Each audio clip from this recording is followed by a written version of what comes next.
나는 그날 세상이 무너지는 소리를 들었다. 약혼자 민준이 전화를 끊지 않고 화장실에 들어간 사이 그의 가족과의 대화가 스피커에서 흘러나왔다. 그 여자. 그냥 이용할 거야? 돈 많고 집안 좋으니까 결혼해서 빼먹고 버리게. 어머니의 목소리가 날카롭게 울렸다. 그 순간 가슴이 찢어지는 듯 했다. 3년 동안의 사랑, 함께 쌓은 꿈, 모든 게 거짓이었다. 민준의 가족은 나를 단순한 도구로 봤고 그는 그걸 인정하며 웃었다. 네, 엄마. 걔는 바보처럼 믿고 있어요. 결혼 후에 이혼하고 재산 나누면 끝나요. 그 말은 내 존재를 부정하는 칼날이었다. 나는 소리를 죽인 채 앉아 있었다. 눈물이 흐르지 않았다. 대신 머릿속에서 무언가 깨지는 소리가 났다. 왜 나일까? 왜 이런 모욕을 당해야 하지? 어린 시절부터 부모님의 기대를 짊어지고 열심히 일해 성공한 나, 대기업 과장으로 안정된 삶을 쌓아온 나, 그런데 이게 다냐? 이용당하고 버려지는 게? 민준과 만난 건 회사 프로젝트에서였다. 그는 영업팀에서 일하던 평범한 남자. 웃음이 따뜻하고 나를 이해해주는 듯 했다. 데이트할 때마다 너 없인 못 살아라고 속삭이던 하지만 이제 보니 그건 연기였다. 그의 가족은 중산층. 하지만 야심이 컸다. 나의 집안 재산을 노린 거지? 전화를 끄는 민준이 돌아와 웃으며 말했다. 미안, 오래 걸렸네. 나는 미소 지었다. 괜찮아. 이 속으로는 생각했다.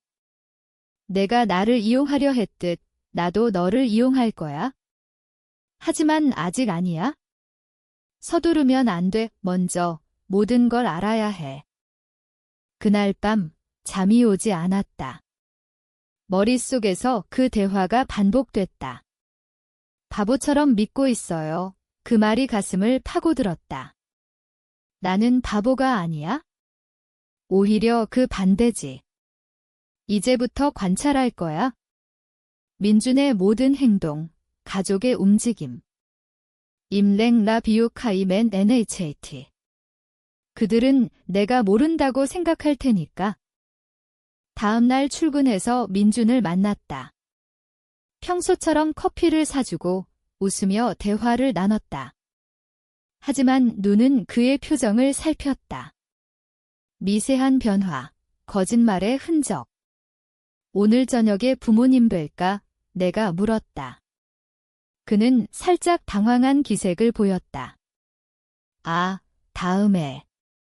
바빠서. 거짓말이야. 그의 어머니가 어제 그 여자 데려오지 마라고 했으니까. 집에 돌아와 노트북을 열었다. 민준의 소셜미디어를 뒤졌다. 과거 사진들, 친구들. 그의 가족 사업이 부채가 많다는 걸 알았다. 나의 재산이 그걸 메울 수 있지? 하지만 그들은 나를 사람으로 보지 않아. 그냥 돈줄. 내 안에서 무언가 변하고 있었다. 예전엔 상처받으면 울고 잊으려 했지만 이제는 달라. 이 고통을 에너지로 바꿔야 해. 살아남기 위해. 죽고 싶다는 생각이 스쳤지만 그럴 수 없어. 그들이 웃으며 사는 걸 볼 수 없어. 며칠이 지나 민준의 가족 모임에 초대받았다. 그의 어머니가 나를 보며 미소 지었다. 예쁘네. 우리 민준이랑 잘 맞아. 하지만 눈빛은 차가웠다. 나는 그 미소를 받아치며 속으로 중얼거렸다. 내가 나를 속이려 했듯 나도 너희를 속일 거야. 그 모임에서 더 많은 걸 알았다. 민준의 아버지가 결혼 후 사업 투자 좀 해줘라고 농담처럼 말했다. 나는 웃으며 물론이요라고 대답했다.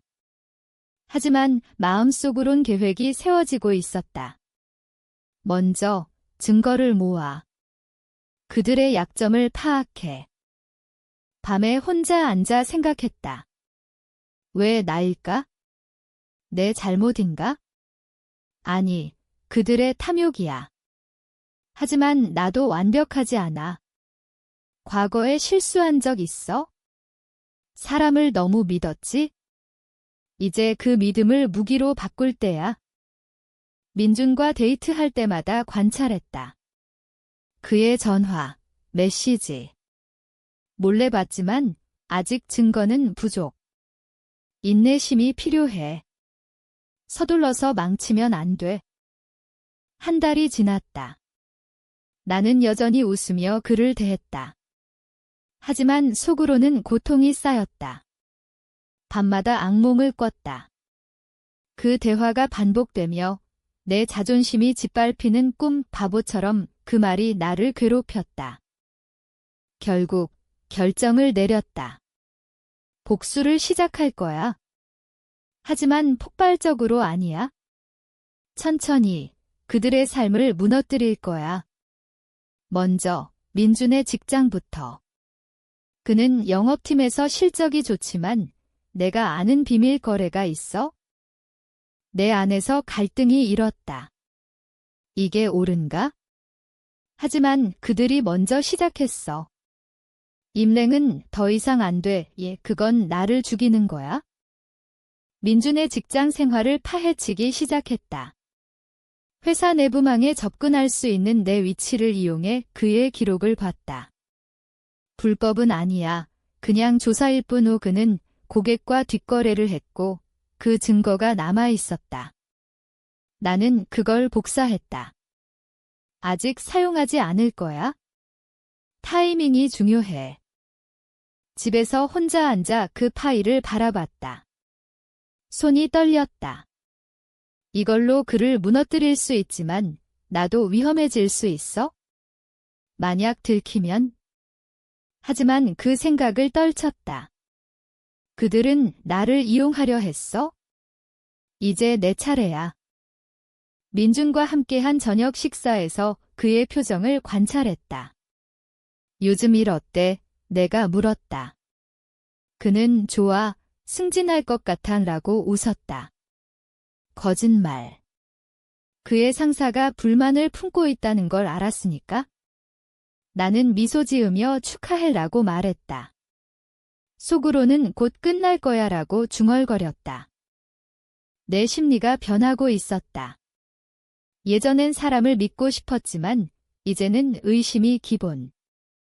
친구들과의 모임에서도 민준의 이야기를 피했다. 그들은 너희 결혼 언제? 라고 물었지만 나는 천천히 라고 대답했다. 속으로는 웃었다. 결혼. 그건 끝났어. 민준의 가족을 더 파악했다. 그의 어머니가 운영하는 카페가 탈세 의혹이 있다는 걸 알았다. 세무서에 익명 제보를 고려했지만 아직 아니야. 증거를 더 모아야 해. 밤에 혼자 누워 생각했다. 이 복수가 나를 망가뜨리고 있어? 잠이 안 오고 식욕이 없어.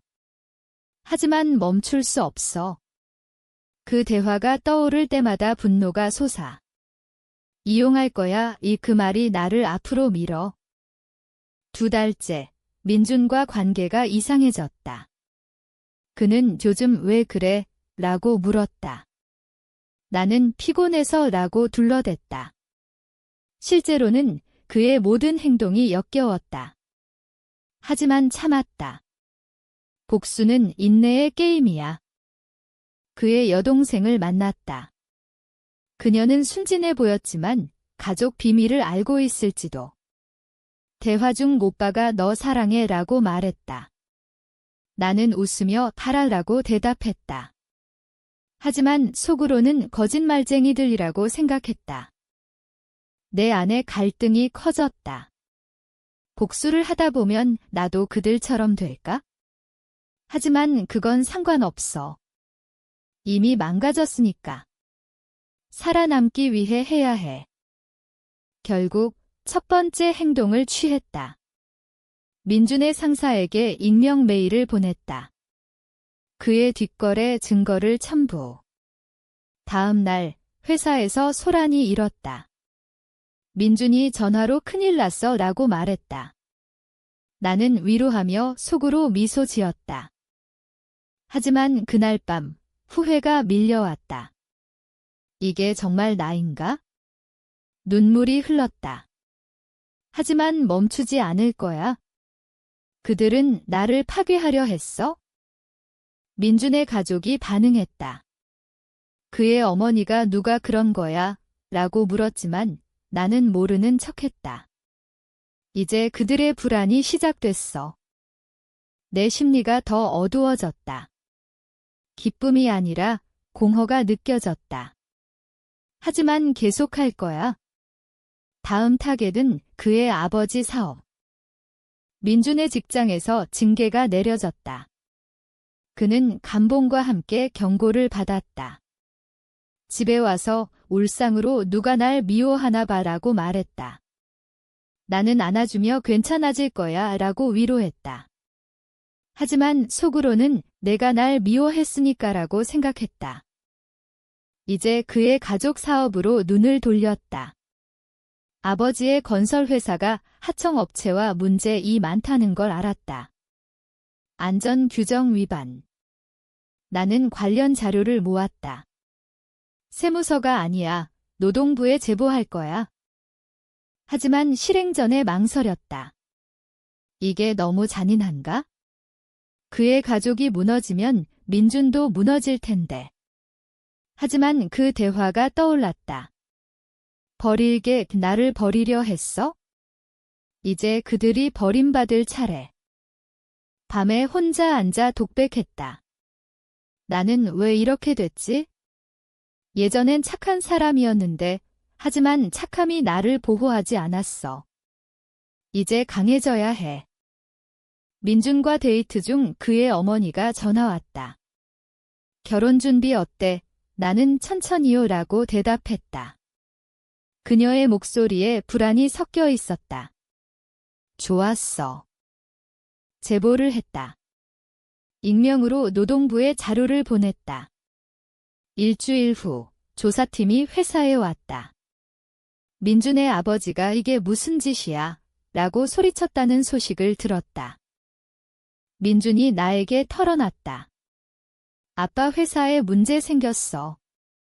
큰돈 날아갈 수 있어. 나는 동정하는 척하며 속으로 쾌감을 느꼈다. 하지만 그 쾌감 뒤에 공포가 따랐다.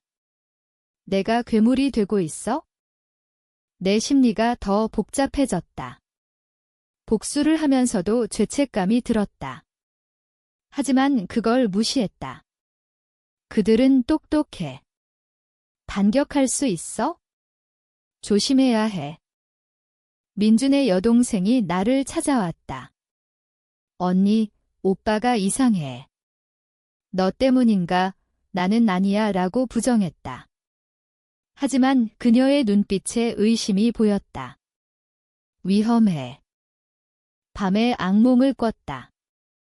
민준이 나를 쫓아오며 내가 한 짓이야 라고 소리쳤다. 깨어나서 떨었다. 하지만 계속할 거야. 멈추면 내가 무너져. 다음 계획은 그의 어머니 카페. 탈세 증거를 모았다. 세무서에 보낼 거야. 하지만 타이밍을 기다려. 민준과 관계가 더 나빠졌다. 그는 너 변했어 라고 말했다. 나는 내 탓이야 라고 속으로 중얼거렸다. 내 안에 어둠이 커졌다. 기쁨보다 고통이 더 컸다. 하지만 그 고통이 나를 움직이게 해. 세무서 제보 후 민준의 어머니 카페가 세금 추징을 받았다. 그녀가 울면서 누가 이런 짓을 라고 말했다. 민준이 나에게 우리 가족 왜 이렇게 돼? 라고 물었다. 나는 준이 없나 봐 라고 대답했다. 속으로는 내가 시작했어라고. 이제 그들은 나를 의심하기 시작했다. 민준의 아버지가 그 여자 쪽에서 온 건가? 라고 중얼거린 걸 엿들었다. 조심해야 해. 그들은 똑똑해. 증거를 남기지 않도록. 내 심리가 극에 달했다. 매일 거울을 보며 너 수야? 라고 물었다.